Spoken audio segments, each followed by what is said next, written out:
All right, so that last video, I got the second lens off and it wasn't even screwed on. It was just tight.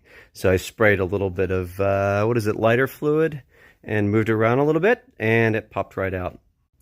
Now I believe it was a little bit stuck because the outside as well as the lens holder itself, like the piece that's holding the lens in place, is made of aluminum, and it's rather cold in here, and it's almost freezing or maybe slight below.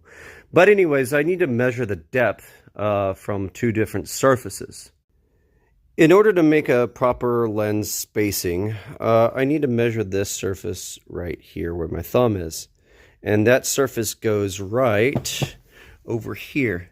And that's where you start the measurement from. And I can't exactly use calipers, to go in there.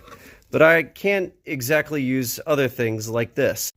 Now, to measure depth with a tri-square, I'm going to have to be on both edges. And in order to get that proper 90 degrees, it's not going to be feasible with one of these. So, well, I don't have a whole lot of measuring tools, so I'm going to have to improvise just a little bit.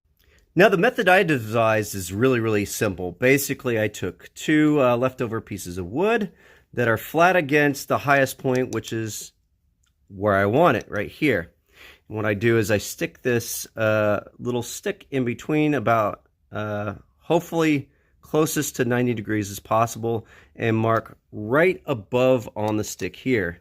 And what I'll do is, after that, I'll subtract the thickness of this, and that'll get me really, really close to how thick or how much space is between that plate right here and my stick.